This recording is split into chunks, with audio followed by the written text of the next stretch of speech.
আসসালামু আলাইকুম viewers, welcome to মেহে kitchen. আজকে তাল দিয়ে খুবই মজাদার তালের ভাপা পিঠা তৈরি করে দেখাবো। তৈরি করা খুবই সহজ, খেতেও অসম্ভব মজার। আশা করছি সহজ পদ্ধতিতে তালের এই ভাপা পিঠা একবার যদি আপনারা তৈরি করে খান তাহলে প্রতি বছরই তৈরি করে খেতে ইচ্ছে করবে, এতটাই মজার। তালের ভাপা পিঠা তৈরি করার জন্য এখানে একটা মিক্সিং বোলে নিয়ে নিচ্ছি একটা ডিম, সেই সাথে দিয়ে দিচ্ছি হাফ কাপ চিনি, দিয়ে দিচ্ছি 1/4 কাপ তেল। এখন সব কিছু খুব ভালোভাবে হ্যান্ড উইক্সের সাহায্যে মিশিয়ে নিব। কিছুক্ষণ মিশিয়ে নেওয়ার পর যখন চিনিটা এরকম গলে যাবে, এ পর্যায়ে আমি শুকনো উপকরণ অ্যাড করব। তাই এখানে দিয়ে দিচ্ছি 3/4 কাপ অর্থাৎ 1.25 কাপ ভেজা চালের গুঁড়া।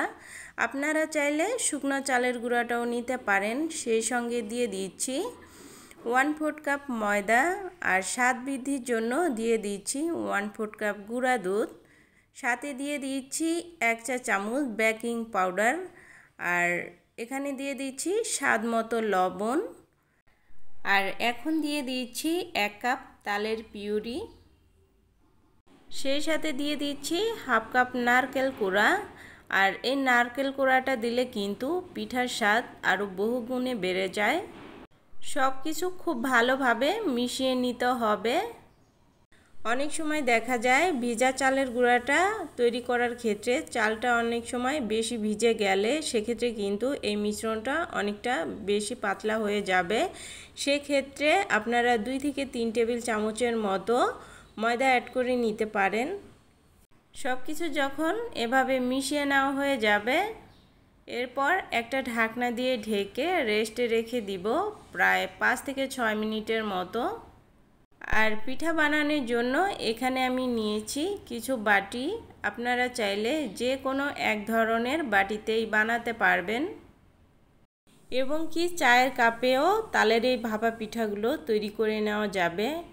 এখন আমি সবগুলো বাটিতে তেল ব্রাশ করে নিব, এতে করে পিঠাগুলো তুলতে সহজ হবে। এরই মধ্যে সবগুলো বাটিতেই তেল ব্রাশ করে নেওয়া হয়ে গেছে। আগে থেকে যে পিঠার ব্যাটারটা রেস্টে রেখেছিলাম এটাও খুব ভালোভাবে সেট হয়ে গেছে।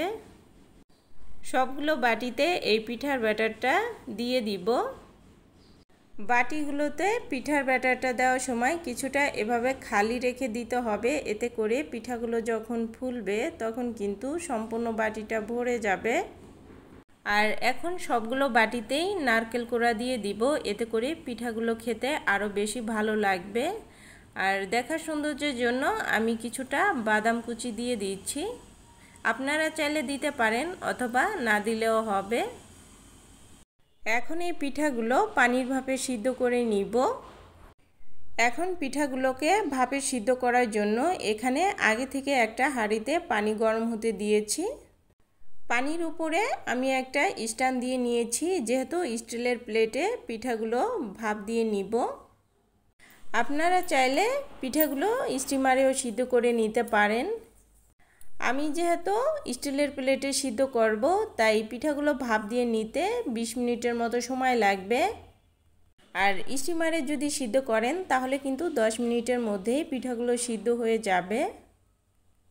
আর 20 মিনিট পর আমার এই পিঠাগুলো কিন্তু খুব ভালোভাবে সিদ্ধ করে নেওয়া হয়ে গেছে। আপনারা চাইলে এই পর্যায়ে একটা কাঠি দিয়েও চেক করে নিতে পারেন, তবে 20 মিনিটের বেশি সময় লাগবে না। এখন এই পিঠাগুলো একটা একটা করে উঠিয়ে নিচ্ছি, আর একইভাবে সবগুলো পিঠা আমি সিদ্ধ করে নিব। এরই মধ্যে সবগুলো পিঠা সিদ্ধ করে নেওয়া হয়ে গেছে। আর একটা পিঠা আমি আপনাদের মোল্ড আউট করে দেখাচ্ছি। ছুরি অথবা কাঠির সাহায্যেও এই পিঠাগুলো এভাবে ছাড়িয়ে নিতে পারেন, এতে করে মোল্ড আউট করতে সুবিধা হবে। দেখতেই পাচ্ছেন পিঠাগুলো কতটা সুন্দর হয়েছে। একটা পিঠা আমি আপনাদের ভেঙে দেখাচ্ছি। এই পিঠাগুলো কিন্তু খুবই সফট আর খেতেও ভীষণ মজার। ঠান্ডা হয়ে যাওয়ার পরেও এরকম সফটই থাকবে, কোনো রকম শক্ত হয়ে যাবে না। রেসিপিটি ভালো লেগে থাকলে অবশ্যই লাইক কমেন্ট শেয়ার করবেন, সেই সাথে আমার চ্যানেলটি সাবস্ক্রাইব করে রাখবেন। আর ফেসবুক থেকে দেখে থাকলে পেজটিতে ফলো দিয়ে রাখবেন। আজকের মতো এ পর্যন্তই। আল্লাহ হাফেজ।